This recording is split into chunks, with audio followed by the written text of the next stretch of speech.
I want to welcome you to this space. For those who don't know me, I'm Lisa Fain, CEO of Center for Mentoring Excellence. I'm here with my colleague, Michelle Hancock. And Michelle is here to make sure this is a seamless experience for all of you. So as you join, if you have any questions at all about tech or getting in touch with us, Michelle can help you with that. Stick around to the end at each of these sessions. As you know, we give away a book. I will mail one of the Center for Mentoring Excellence's books of your choice to anyone in the US, or an ebook if you are overseas to you. So stick around for that. Also, this is your time as much as it is our time. And so our hope is that you engage, that you ask the questions that are present for you. There's a lot of wisdom in this room beyond the wisdom that Michaela is going to share. So if you have thoughts, experiences, questions that you want to contribute to the space, we encourage you to do that by adding into the chat, and we'll have time at the end to share verbally as well. So grateful for you all to be here. I want to introduce my friend and my colleague, Michaela Ayers, to you. She is the founder of Nourish, which is a collective which advances DEI through education and events. She is driven by the purpose of gathering people together to value our differences. Michaela harnesses the power of conversations to foster environments of cooperation. By blending methods from human-centered design, experiential learning, and play, she delivers interactive learning experiences that shift perspectives, enhance communication skills, and build creative confidence. Michaela is an expert in facilitation. Having co-facilitated with her, I will tell you that nobody creates sacred, safe space, in my experience, the way Michaela does. And I'm really excited to have her share her expertise in facilitation and her interest in conflict resolution that has emerged from that expertise. She's a spirited storyteller. She's also the creator of Black Her Stories Project, which includes, she'll tell us a little bit about, I'm sure, but it includes great podcasts and other interviews with women of color who are sharing their experiences as well. Michaela, I'm so delighted to have you here today. Thank you so much for sharing your time with us. Yeah, absolutely. Thank you for that wonderful introduction and for inviting me to share. So I'm happy to be here. Let's dig in, because I'd love to ask you about some of the early lessons that you received about how to navigate those conflicts and how those experiences have influenced your approach to conflict and the work that you do. Yes, absolutely. So, when I think about early experiences, learning how to navigate conflict, I think about my family context and I think about the work context. And in my family context, I come from a family where we don't really like to talk about hard things. It's very much like just kind of sweep it under the rug, and, everybody just wants to, kind of avoid the elephant in the room. And in the work setting, I found that same approach was very common, that conflict was seen as negative or bad or scary, that introducing disagreement was a risk in terms of potential retaliation or the potential to be, seen as a troublemaker. So those were some of the messages that I received around conflict throughout my life, and definitely informed me in terms of what were some of the ways that I was kind of operating when it came to approaching conflict, attempting to resolve conflict.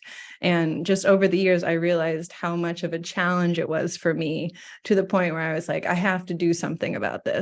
Like the quality of my life is really being impacted by my inability to know how to navigate this. I just felt like I really didn't have any tools. And so that's what really led me over the last 2 years to really dive into conflict as a kind of subject, because I've come to understand that it's so much a part of our life. There's no avoiding it, really. It's like conflict is essential. It's like breathing and eating. And so that was what motivated me to dig into this particular topic and start to think about what are some creative approaches that I can blend into this when it comes to creating more peace in the world, but also like resolving those disagreements. Yeah. One of the things that I so admire about your work is that you use the term creative really broadly. It's not just creative as inventive, but it's really creative as in creating. And one of the things that I have the pleasure of knowing about you is that you have this love of art and art history background, and you're an artist as well. And so can you talk a little bit about how do you define creative conflict resolution, and how has being an artist impacted that approach for you? Yes, absolutely. So there's two frames. I'll start with creative conflict and what does that mean and what does that look like? And it's inspired by a quote which I shared and I think we would like to pull up, which is that peace is not the absence of conflict, but the presence of creative alternatives for responding to conflict. And when I read this quote, it really hit me at my core, because I think that so often it's easy to think that because no one is arguing that you have accomplished peace, right? But in reality, that's not it. You can still have peace and conflict is underneath the surface. And so this quote in particular really activated me in terms of thinking about what are those creative alternatives to responding to conflict that leverage things like colors, textures, shapes. There's so much that we don't have words for when it comes to describing our experiences and describing our emotions. And so that's what ties into my background as an artist. I'm a collage artist, I'm a ceramicist, I'm a storyteller. So I do a lot of things. But all of those tools I bring into my workshops when it comes to helping people communicate into the crevices that we don't often get to communicate around. So here is a really great example of one of my recent workshops where I invite my attendees to create collage masks. And those collage masks represent their conflict style. And so in this example, using creative approaches to unlock ways to talk about ourselves, to talk about our behaviors, our approaches, I think the thing that I think that's powerful about art is that it allows us to exist outside of ourselves. And so making it easier or a little bit more tangible to talk about the things that are really hard to talk about. Yeah. I'm curious, how do you find that that's received? I mean, having been in corporate workplaces in the past, we don't do a lot of collaging and creative work. And so I'm wondering if you find resistance from your participants and how you see that play into the way that these workshops unfold. Yeah, definitely. I think it's a little bit of a both and situation. I think there definitely are those people who say like, well, I'm not creative.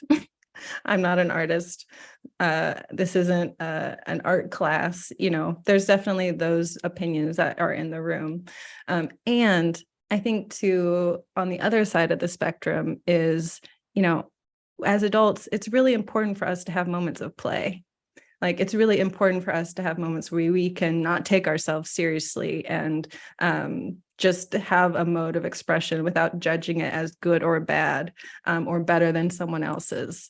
And so creativity is a muscle, just like anything else. It's not that you're born innately with something. It's something that you practice. And so for me, I try to blend that dissenting opinion with that fact that every person has the capacity to be creative. It's just about feeding and nourishing that part of ourselves and giving ourselves permission to play, which I think, especially in a corporate setting, I think is really important because, there will always be an unending list of things to do.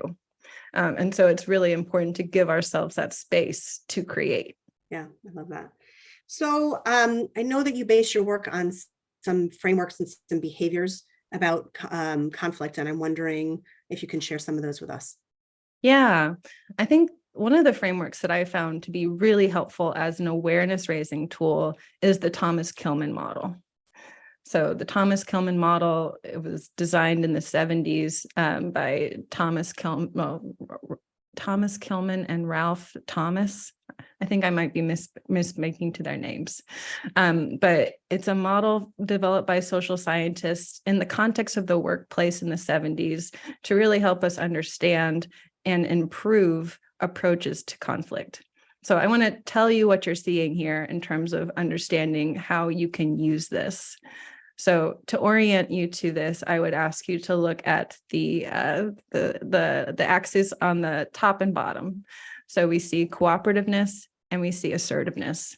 So these are two measures of behavior. So cooperativeness is measuring to what extent is this person willing to meet the needs of the group. So measuring our willingness to meet the needs of others, versus assertiveness, which is measuring how far is this person willing to go to get their own needs met. So now we have two measurements to help us understand our behavior and the behavior of our peers. So of course, there's a few other behaviors, or 5 different kind of core behaviors that were kind of bundled into this behavioral model in terms of understanding what are the typical approaches. And so, I'll start off with the one that I think a lot of people can relate to, which is avoidance. I know I do. This was my pattern and my habit for quite some time, in terms of, just not wanting to address the issue, like wanting to kind of be diplomatic and sidestep, being avoidant. We see that it's low in cooperative and low in assertiveness. Not always bad. It sometimes helps in a situation where you want to wait and receive more information. It's a great de-escalating approach, right? So maybe someone made an offhand comment in a meeting and you felt some tension in that moment, and you take a walk, and it turns out that that walk was really what you needed to kind of move through that energy. So avoidance, not always bad. But just like everything, we're never just using one approach. And so that's why it's really helpful to start to move around this in terms of kind of thinking about the pros and cons of each approach. So instead of me doing a lot of talking here, Lisa, I'm curious, when it comes to your perspective as a mentor, when do you find yourself accommodating to the needs of your mentee? And what are those situations? Yeah. So accommodating, being low on my own needs and more higher on the needs of the mentee. It's interesting because I think that happens naturally when people have been mentoring for a long time, and the opposite often happens when you're new to mentoring.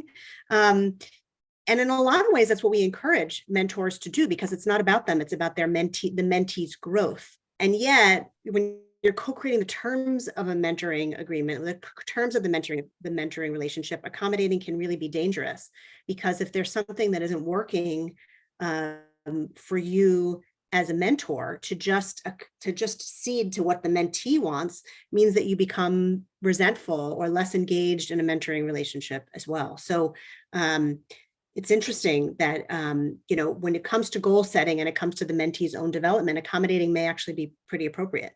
But when it comes to the terms of the mentoring relationship, accommodating can actually be kind of dangerous. Right. Yeah. Well, I mean, I think what you shared around like the risk of overusing this style is that it causes resentment. The power of accommodating is that it is focused on harmony. It is focused on that relationship. But when you over-index on that style, it has the potential to actually let conflict continue to reside underneath the surface. So I think the thing that I find helpful about this particular graph is, visualizing, okay, so maybe I'm noticing that I'm over accommodating my mentee in this particular scenario.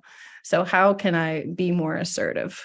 So on the other side of accommodating, we have competing, which is high in that individual assertiveness, high in getting my needs met. And that, has its light and shadow sides, as I like to say. Every approach has its light and shadow sides, its positive and negative traits. But the positive side of competing is that it drives change quickly. So perhaps you've been willing to accommodate your mentee being 5 to 10 minutes late for every meeting because they have a lot on their plate. But over time, that might feel disrespectful. So in that scenario, it would be time to move across the spectrum, to be assertive, to say, and I'm curious, how would that feel for you, Lisa, to correct in that type of scenario? Yeah, I think that that's exactly right. I think, I'm curious about the difference between collaborating and compromising, because I think I might be struggling with that a little bit, and I'll let you talk to that. But just in terms of answering your question, I think it's important to me, moving from competing to compromising is demonstrative of an investment in the relationship, right? If you spend your time in competing, it's about your own needs, right? In the relationship, if it's about compromising, it's about how do we come together to make the most of the relationship. And it's kind of remembering what the main thing is. I always say that my mantra is always the main thing is to keep the main thing the main thing. And in mentoring, if the main thing is the learning, you can't do that by being in competing. You have to move over to compromise in order to get to that learning space, because it really is about making sure that both the mentor and the mentee feel invested in the relationship. Yeah, absolutely. Well, and I think that's a great place to dig in around compromising and collaborating. What's the difference? Well, to me, the main kind of distinguishing factor that I think of between compromising and collaborating is compromising. No one's really getting 100% of what they want. Like each party is kind of giving up something. It's like perhaps in some cases like an eye for an eye type of approach, in terms of not everyone is really 100% getting their needs met, versus collaborating, which is it, for me, another way to think about collaborating is that creative problem solving. Like, what is that mutually beneficial win-win when it comes to meeting everybody's needs, making sure people feel that kind of mutually beneficial, respectful, safe solution. So that to me is the distinguishing factor, the factors between compromising and collaborating. But I'm curious, how does that land on you? Well, I love it because it's creating this third thing, right? It's not what I want and what you want. It's how do we create something? Maybe there's somewhere in between there, but it's not giving up. It's creating something. It's the 1 + 1 = 3, right? Is really celebrating it, which I love. I think that's really powerful. Yeah. Well, and I, as a creative person, tend to fall into that collaborative mindset often. But I think the shadow side of collaborating is it takes a long time. And sometimes that's time that you don't have. And so there are times where it does need to be that compromise because, there's a deadline or there's like a very specific target in mind. And so just something to keep in, the back of our pocket when we think about when am I using which style, because we're never just using one. We're using a combination of all of these. And what might happen at work likely looks different than what happens at home. And so I think that it's just a helpful awareness raising tool, again, in terms of helping us understand what are some of my typical approaches and also what's happening around me. Yeah, I love that. I mean, to me, what stands out for me is that collaboration is the area of curiosity, right? It's where you think about what's possible, and you get away from what is and get to what could be, right? That's really powerful. Love that. Yeah. Any thing else you want to talk about Kilman? I know that there's another model you wanted to share with us as well. I think this was a really big aha for me. And I'm curious, like for people in the audience, like, when you look at these 5 behaviors, maybe what might be your top 2 when it comes to what you notice about your like mentor-mentee relationships, when it comes to any type of disagreement or tension? Just notice what are those top 2 in terms of what are your habits and behaviors when it comes to conflict.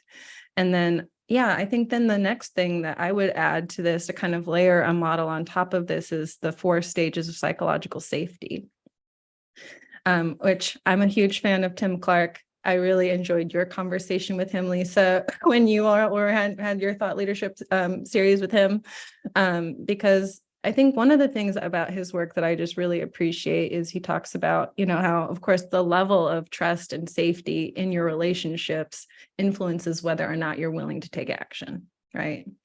And so layering this aspect of safety and trust over the conflict piece, I think it adds this other approach to how can we get to that mutually beneficial win-win? Like, what are some things that we can do when it comes to creating that safety together when towards resolving that conflict. So I know I know you're pretty familiar with the 4 stages of psychological safety, Lisa. So I'm curious, when it comes to like that mentor-mentee relationship, what have you found helpful when it comes to getting to challenger safety, which we know is like that highest form of safety where people feel like they can speak up about issues, that they can disagree, they have permission to innovate. Like, what are some things that you do to create those norms in your mentor-mentee relationships? Yeah, I mean, I think the first thing to remember is you can't hop to challenge your safety Mm, in any relationship, really, whether it's a mentoring relationship, a working relationship, a friendship, or anything, right? Is you got to go through the other stages, right? So the first piece is always connection before content. It's always taking time to build trust, to get to know one another, to uh, learn about each other, to encourage participation and dialogue.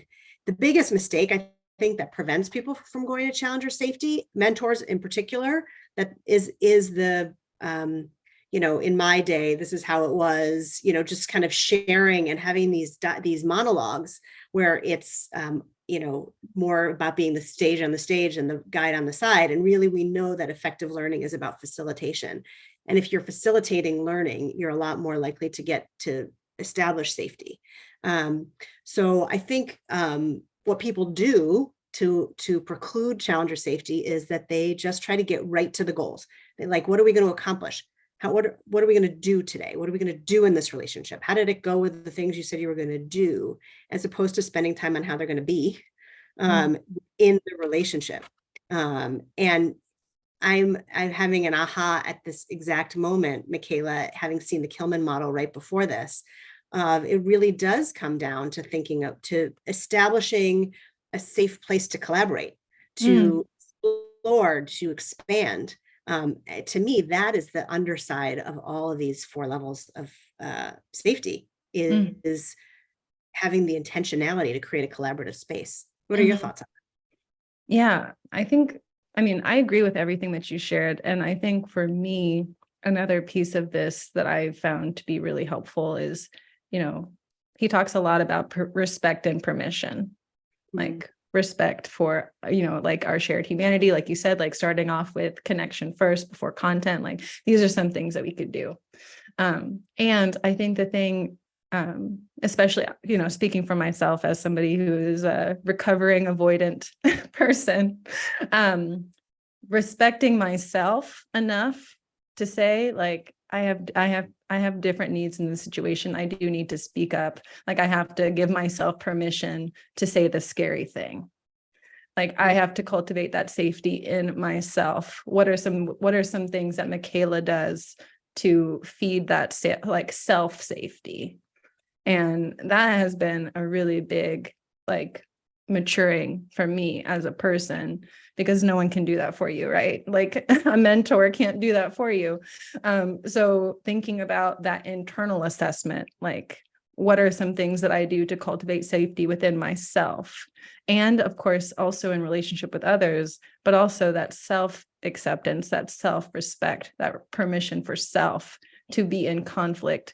I think that's also a really big piece that I see as, always in the mix when it comes to any kind of resolution and collaboration. Yeah. You know, I'm a big, I like to connect the dots when I'm having conversations like this. And I was just telling you prior to joining about a conversation that I was facilitating this weekend where there was some discomfort initially, right? And I think when you think about what people can do is how do you sit with discomfort and recognize that discomfort or conflict isn't a problem in the relationship. Doesn't discomfort and conflict doesn't mean that there's a problem, right? It may actually mean that there's something healthy. It's what you do with that conflict and how Mm, you explore that conflict mhm. that determines the health and the safety within the relationship. So just another aha that just popped Yeah. into mind as we connect some of these dots, right? Is so often, as I sit here in the Pacific Northwest in particular, right, we often think of conflict as something that's just horrible, that, it's a big culture of avoidance of conflict geographically here as well. And I know we're not alone in the Pacific Northwest. It varies by individual as well. But the problem is that we've associated conflict with something that's negative. Right. Whereas when you think about what can be generative from that conflict, it's really, really, really powerful. Yeah, definitely. Well, and you're reminding me of, so I'm a really big fan of Dr. Jeremy Pollack. He's a conflict resolution specialist and just has some really amazing books and content out there. And his research talks about that, conflict is a manifestation of a human need. And that reframe was really helpful for me. And to your point around the dominant narrative is conflict is scary, something bad is going to happen. There's a lot of risk involved in conflict. But with the way that he reframed it under this expression of a human need, that really helped me in terms of understanding there's an empathetic approach here, in terms of understanding what my needs are. And then also recognizing this other person has a need as well that's not being met. And that's why this conflict is coming out in this way. Yeah. And to your question that I didn't fully answer, but went to the side of when I was before, is what can you do as a mentor or a mentee to prepare? I think it is that self-awareness of what is your conflict style. So often I think mentors, and many of the mentors and mentees with whom I work would say, well, we don't have conflict in our relationships, so I don't have to think about conflict style. But actually, I think it's really important that everybody think about where they go first when they have conflict, so that they can lean into it. They can invite difficult conversations. They can invite dissension and not view that as something that's negative. So taking the time for that self-awareness prior to the mentoring relationship, I think is really, really important. Yeah, I agree. And I think that we can't skip that step because it so much influences what level of safety is possible when it comes to getting to that place where we can collaborate on that solution, not jumping to it, but working towards that trust and safety when it comes to collaborating with others. Absolutely. So I'm wondering, as we kind of make the bridge here between talking about creative conflict resolution and mentoring, what behaviors you would model if you were a mentor to help your mentee feel safer and strengthen the relationship? Yeah, absolutely. I think something I appreciate and that I've learned from Tim Clark is the importance of vulnerability in terms of rewarding and modeling. So modeling vulnerability would be the first thing that I would do in terms of that mentor-mentee relationship, especially if it's around conflict. Just being able to name the thing, and perhaps even the uncomfortability of naming that thing. I think that is really big in just kind of beginning to chip away at that, what I call artificial peace, right? Because peace is not the absence of conflict. So when we are able to name and be specific about our own vulnerability, I think that gives other people permission to do the same. So I would say from that perspective, that would be the first thing I would do when it comes to if there is an elephant in the room kind of situation with a mentee, that would be my first mover. The modeling of vulnerability is so important. We hear over and over again from mentees whom we've interviewed, at the end of a mentoring year, or even sometimes halfway through, that what made all the difference in cementing the relationship was knowing that their mentor went through challenges themselves. And so it's not just storytelling about the challenges by the mentor, but it's a reflection on the challenges. It's a curiosity about how that impacted their own journey, and then what the mentee's reaction to that is. It just makes such a difference in really creating those bonds. Yeah, definitely. Yeah. Anything else you can think of to model? The other thing that's coming up for me is, because I talk about creative conflict, of course, creative is in there. And so I think in that way, it means being willing to do it differently. So in what way can you perhaps can we is there like a journal prompt that we can both do together? Is there like a piece of art that we can look at together that perhaps like represents something within this conflict that we can speak to? You know, just looking for those alternative approaches that are, you know, pushing you a little bit outside of your comfort zone, but, you know, ultimately tapping into that part of ourselves that is inherently creative. And I always think about, you know, that the oldest part of our brains actually doesn't use language, right? It uses colors, it uses shapes, it uses textures. And so I would invite people to try to speak to that when it comes to thinking about a creative approach to resolving conflict, even if it's in your self-assessment phase. Thinking about what colors you associate with it, what textures you associate with it. You know, these are all ways to deepen your understanding of your relationship to this, you know, to this particular idea in practice. So I think those would be some initial ideas when I think about, you know, thinking creatively around creative conflict, some things that people could do to try to unlock those feelings and unlock those conversations. I love that. I love that. You know, one of the things that we often talk about is learning together. It's a different take on learning together, right? I love the idea of getting out of your brain and into your heart or your feelings through art. Often we'll talk to mentors and mentees who may be stalled or may not be having the connection about learning together, about finding an article, finding a course, reading a book or something together. But how powerful to go, it's almost the mentoring corollary to Julia Cameron's art estates, right? Where, for those of you who know Julia Cameron's work, she encourages two things, right? Morning pages, and then to go on, are they called art estates? Am I remembering that name right, Michaela, where you go out and go for a walk to get inspiration? It's the equivalent of that in the mentoring context, to really go out into the world and report back on something that you've learned. So it's another great. Yeah. I appreciate that, because I don't have it next to me, but I was doing my morning pages this morning. So it definitely is a great book. And, you know, I was thinking also like, it's just a great opportunity to break up your routine. Yeah. I'm curious because we've got a lot of people who are here with us today who have a lot of experience in this space, whether you can think of any other behaviors or practices that may lend themselves to creating safety, to moving towards collaboration as you think about these things. So anything come up for any of you? You can either unmute yourself or put it in the chat.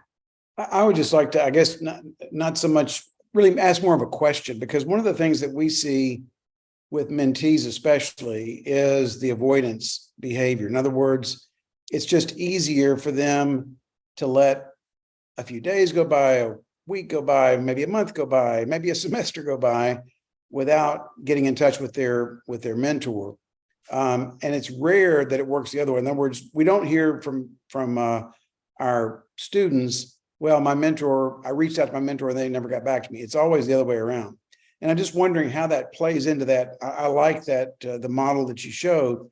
And I'm just wondering how that works with if it's different from the perspective of the mentor versus the mentee. And if so, what are ways to address that avoidance behavior when it's not really a lack of competitiveness? It's just avoidance because it's just easier. Yeah. So Michaela, any thoughts on that? I can share mine as well, but what comes up for you as you hear Thomas's question? Well, I guess I want to make sure I understand. I think what I heard you say, Thomas, was you have mentees who are not willing to get their own needs met. They're essentially avoiding reaching out to their mentors to really advance that relationship. And so you're asking, what are some strategies to motivate them? Is that right? Yes. I mean, I think they're intimidated by the mentors in many cases. And keep in mind, in our program, these are college students, college seniors, oftentimes matched with people who are, 20 years, even more years older than they are, more established than they are. So there's a disparity that way.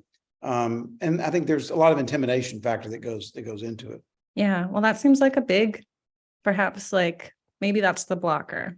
So maybe their question might be, in what way? Like, I guess I'm thinking like, what would make communicating with your mentor feel less intimidating? Like, what are some platforms, or like, is there a different approach? Like, does it need to be more social? Like, what are some different ways of communicating that would feel less intimidating for you as a mentee, and exploring that perhaps, to see what would motivate them if it needs to be a different platform, when it comes to how they're reaching out, perhaps, or even thinking about like, are there mixers? Like, is there like a social way for them to engage with these folks prior? I'm sure that's something that y'all are doing, but is that a way to increase their confidence? Because it sounds like they're lacking confidence in terms of not being willing to assert themselves. And obviously it varies from one person to the next. The best thing I've heard you say, though, is I like the notion of a joint project or exercise, or which we can instruct the mentors to do and give them the ways to do that. I think that's a really creative idea that I think could maybe level the playing field and give each of them a chance to relate to each other as people, not just as mentor mentee. Yeah, Definitely. I love that suggestion too. I think I can think about it on two other levels as well. I mean, starting, of course, with the curiosity that Michaela suggests of getting to the root of the intimidation from the person who's feeling, or the people who are feeling intimidated. So maybe doing a mentee roundtable, so that mentees can share in that, and identify that, okay, this is something we're all feeling, and then how do we overcome it? That could be a really great way to have them solve it within themselves, and have kind of a facilitated roundtable. So that's one thought. The other thought is equipping mentors with the knowledge that this is a phenomenon that occurs regularly, that connection and relationship should happen first. And it's not about, that, and it may be that the mentee has the mentor's resume or CV, or even just some high level details about what the mentor's background is, but the mentor taking time to create safety first, and to create connection first. And then also, as you are enrolling people into the program, both mentors and mentees, sharing that again as a phenomenon. Often our mentees find that they are reluctant to take up your time. Please share with them what you think you'll be gaining from this experience as well. So it doesn't just feel like a take, but mentees really, as all too well, Tom, that the reciprocity of mentoring is one of the things that makes it so beautiful. But mentees, often young mentees, don't understand that. And they often think it's just, I'm just here to take up time and space of somebody in the community, and that it's their responsibility to drive their own learning as a mentee. But that really involves getting out of their comfort zone in connecting with somebody in the community and asking for the space that from the mentor themselves. Thank you both. That's very helpful. Yeah, so glad. Yeah, thank you for your question. Anything else that comes up for anybody on ways to demonstrate it, or questions that come up for you about creatively dealing with conflict, addressing conflict, proactively thinking about conflict in the mentoring context? I might be curious too, like, what's working well for folks when it comes to navigating disagreements or, differences of opinion with your mentees. What do you find is working? This is Melissa. I'll just share, because I was listening to your response to Thomas. And, one of the things that we do with our program is we start off with our orientation in our program, and we provide each pairing a resource that's called Getting to Know You. And it's safe, it's personal, but safe, personal, appropriate questions that really helps break the ice. And often case for two people who have never met one another, where there may be some level of intimidation, even though they're in a workplace setting, but it gets the conversation started. And so just by giving them a simple resource to get that ball rolling has been really helpful for us. I love that. Thank you for sharing that, Melissa. A question for you, Lisa. I'm curious, where do you feel like conflict tends to come up in the mentoring relationship, like in the arc? Where do you tend to see it or notice it? Yeah. Well, a lot of it does come up in the place that Thomas mentioned, which is in the reluctance of a mentee to claim the space and the gift that they're given in the context of a mentoring relationship. But also it'll come up in a misalignment about goals, or a lot of times, honestly, conflict comes up when people skip the step early on in the relationship of establishing agreements, boundaries, ground rules for their relationship. And then 6 months in, they're wondering why it fizzles, or they're wondering why they can't connect, or, it feels, and I understand why people skip it, right? They feel like it introduces a formality that they're either not accustomed to, or that doesn't fit with their own conception of the way that they want to be relating in this relationship, right? It feels that structure feels artificial or contrived.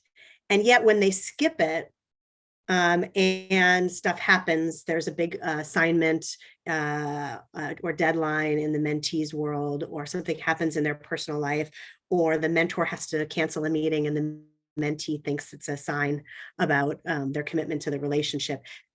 There's nothing to fall back on to say, hey, we had talked initially about how this is how we wanted to interact with one another. And I like to say that you are going to step in 100% of the landmines that you don't know exist.